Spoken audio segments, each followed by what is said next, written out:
क्या आपने कभी सोचा है कि जंगलों में आग कई दिनों तक लगातार कैसे जलती रहती है? क्या आपको पता है जंगल में आग लगने के पीछे खुद जंगल में रहने वाले पक्षियों का ही हाथ होता है? क्या आप इस बात पर विश्वास करेंगे कि पक्षी जंगल में आग को बढ़ाने का काम करते हैं? ये सुनने में थोड़ा अजीब है कि पक्षी जंगल में आग बढ़ाने या कई मौकों पर आग लगाने का काम करते हैं, लेकिन सच यही है और ये बात प्रूव भी हो चुकी है कि खुद जंगल में रहने वाले पक्षी ही अपने घरों में आग लगाते हैं। अब आप सोच रहे होंगे कि पक्षियों को तो आग लगानी आती नहीं है, फिर वो कैसे इतना बड़ा काम कर सकते हैं? हम आपको बताएंगे और साथ में ये भी कि जिन पक्षियों को हम प्यारा और सीधा समझते हैं वो कितने मतलबी होते हैं, जो सिर्फ अपने बारे में सोचकर जंगल में रहने वाले दूसरे पक्षियों की जान को खतरे में डाल देते हैं। आग बढ़ने से पहले, मेरा मतलब है कि आगे बढ़ने से पहले बस आप जल्दी से हमारे चैनल को सब्सक्राइब कर दीजिए ताकि ऐसी अमेजिंग और इंटरेस्टिंग वीडियोस आपसे छूट ना जाए। तो ये बात है 1980 की, जब एक फायर फाइटर काकडू नेशनल पार्क में आग बुझाने पहुंचा था। यहाँ उसने ऐसा कुछ देखा जिसको देखकर वो हैरान रह गया। उसने देखा कि एक पक्षी सुलगती हुई एक पेड़ की लकड़ी को चोंच में उठाकर ले गया और ऐसी जगह पर उस लकड़ी को गिरा दिया जहाँ आग नहीं थी, और उस सुलगती हुई लकड़ी की वजह से उस जगह पर आग लग गई। पहले तो उस फायर फाइटर को लगा ये शायद गलती से हुआ होगा, हो सकता है ये पक्षी इस लकड़ी को अपना घोंसला बनाने के लिए ले जा रहा हो। और जब उसको इस बात का एहसास हुआ कि इस लकड़ी में आग है तो उसने लकड़ी के उस टुकड़े को फेंक दिया होगा। लेकिन थोड़ी ही देर बाद ये बात एक पक्षी ने फिर से दोहराई। तब जाकर उस फायर फाइटर को लगा कि शायद ये पक्षी जानबूझकर ये हरकत कर रहे हैं। तो क्या पक्षी इतने समझदार होते हैं, या फिर क्या पक्षी इतने नासमझ होते हैं कि उनको आग लगने के नुकसान या परिणाम के बारे में पता ही नहीं होता? व्हाइट काइट, ब्लैक काइट और ब्राउन फैल्कन वो पक्षी है जो जंगलों में आग लगाने का या फिर आग को बढ़ाने का काम करते हैं। अब आप सोचेंगे कि ये पक्षी आग लाते कहाँ से है, क्योंकि ना तो इनको माचिस जलाना आता है और ना ही ये पत्थरों को पकड़कर आग जला पाते होंगे। तो इसका जवाब है बिजली। जब बिजली कड़क कर जंगलों में गिर जाती है तो जंगलों में आग का कारण बनती है, जिसके बाद ये तीनों पक्षी उन आग के लपटों के कम होने का इंतजार करते हैं ताकि लकड़ियां उठाकर दूसरी जगह फेंक सके, और फिर ये तसल्ली से बैठकर पूरा नजारा देखते हैं। अब यहाँ सवाल उठता है कि जंगलों को, जिनको लाखों पशु पक्षियों का घर कहा जाता है, ये उसमें भला आग क्यों लगाते हैं? क्या जंगलों की आग को देखकर और उन जानवरों को जलता हुआ देखकर इन पक्षियों को मजा आता है? आखिर ये आग में घी डालने का काम क्यों करते हैं? इसका जवाब जानकर आपकी आंखें खुली की खुली रह जाएंगी। जब आग जंगल में फैल जाती है तो ये पक्षी चौकन्ने होकर नजर रखते हैं कि आग से बचकर कौन कौन से जानवर कहां से जंगल से बाहर निकल रहा है, जिससे ये उनको नोच कर खा सके। शिकार को पाने के लिए इस बात का खास ध्यान रखते हैं कि किस तरफ आग ज्यादा है, किस तरफ जाकर ये अच्छा शिकार पा सकते हैं, और साथ में इस बात का भी ध्यान रखते हैं कि जानवर आग में ज्यादा जल ना जाए या खुद आग की चपेट में ना आ जाए। तो अब आप जान गए होंगे कि ये पक्षी जंगलों में आग अपना खाना खाने के लिए लगाते हैं। दरअसल घने जंगलों में कई जानवर छिपकर बैठे रहते हैं और बाहर नहीं निकलते, जिससे ये पक्षी भूखे रहते हैं। अपनी इस भूख को मिटाने के लिए इन पक्षियों ने शॉर्टकट चुना है। जब आग लगती है तो ये इनके लिए एक अच्छा मौका होता है पेट भरने का, जिसका ये अच्छे से फायदा उठाते हैं। कई बार तो ये शातिर पक्षी बॉनफायर की लकड़ियां उठाकर जंगलों में फेंक देते हैं, जिससे आग लग जाती है। साइंटिस्ट को तो इन पक्षियों के इस आग लगाने वाले कारनामे के बारे में कुछ समय पहले ही पता चला है, लेकिन ऑस्ट्रेलिया के इंडिजिनस लोगों को इस बारे में पिछले 40,000 सालों से पता है। ये बात फिर से चौंकाने वाली है कि जिस बात के लिए साइंटिस्ट सोचते रह गए, उस बात को बिना पढ़े लिखे लोगों ने 40,000 साल पहले ही जान लिया था। तो इसका मतलब है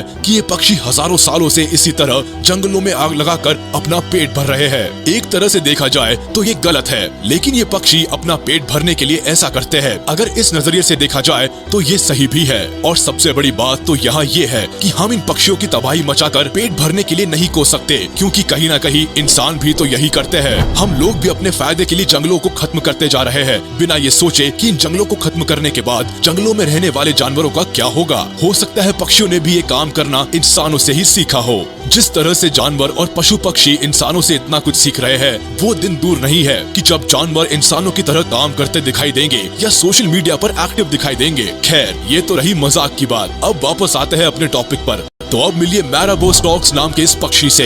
ये भी बहती हुई गंगा में हाथ धोने वाले पक्षी है। जब व्हाइट काइट, ब्लैक काइट और ब्राउन फैल्कन आग लगाते हैं तो ये पक्षी आग लगने वाली जगह पर जाकर इंसेक्ट्स को अपना शिकार बनाते हैं। ये बर्ड्स कीड़े मकोड़े खाना पसंद करते हैं और जली हुई जगह से ज्यादा अच्छा खाना इनको और कहाँ मिलेगा। तो ये आग का पीछा करते हुए पहुँच जाते हैं ऐसी जगह पर जहाँ उनको पेट भर के लिए खाना मिल सके। केवल पक्षी ही आग का फायदा उठाकर अपना पेट नहीं भरते, बल्कि बेर और रैकून भी ऐसे ही करते हैं। ये दोनों जानवर भी आग से भाग रहे जानवरों को अपना शिकार बनाते हैं। यहाँ ये जानना भी जरूरी है कि सभी जानवर आग से भागकर अपनी जान बचाने की कोशिश नहीं करते। कुछ जानवरों का खुद की जान बचाने का अलग ही तरीका है। एम्फीबियन खुद को मिट्टी के अंदर छुपा लेते हैं, मूस पानी के अंदर चले जाते हैं और आग के खत्म होने का इंतजार करते हैं। लेकिन कैंगरू का स्वैग ही अलग है। ये आग लगने वाली जगह की तरफ ही भागते हैं और इस जगह पर कूदना शुरू कर देते हैं ताकि उस जगह पर कब्जा कर सके। कैंगरू शायद ये बात जानते हैं कि जिस जगह आग लग चुकी है वहाँ वापस से आग तो लगेगी नहीं, तो ये मौका पाते ही उस जगह पर अपना कब्जा जमा लेते हैं।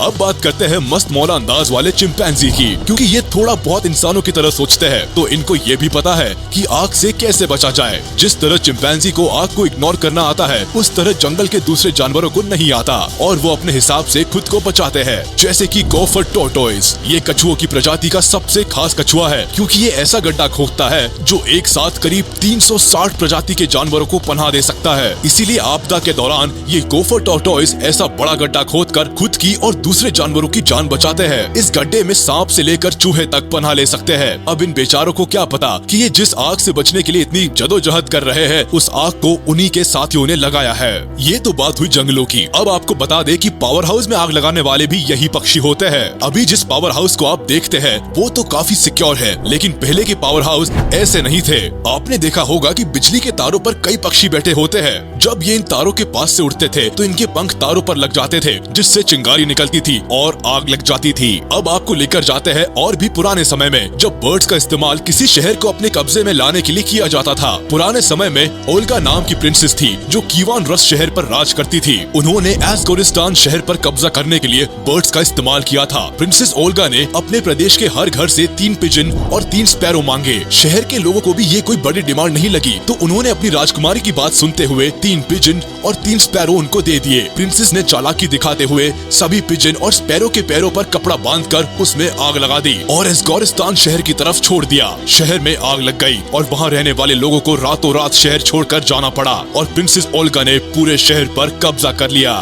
आग किस तरह तबाही मचाती है ये तो सब जानते हैं, लेकिन जंगलों में ये रीसेट बटन की तरह काम करता है। जब जंगल में आग लग जाती है तो वहाँ कुछ समय के बाद एक नई जिंदगी जन्म लेती है। हालांकि इस प्रोसेस में थोड़ा समय जरूर लगता है, लेकिन बदलाव भी देखने को मिलता है और धीरे धीरे जंगल में रहने वाले जानवर भी इस मुसीबत से बचना सीख गए हैं। वही कुछ जानवर तो ऐसे भी है जो इस मुसीबत को अपने फायदे में यूज करके शिकार करना सीख गए हैं। तो आपको ये वीडियो कैसी लगी हमें कमेंट करके जरूर बताएं। वीडियो को लाइक करें, चैनल को सब्सक्राइब करें और प्रेस करें बेल आइकन।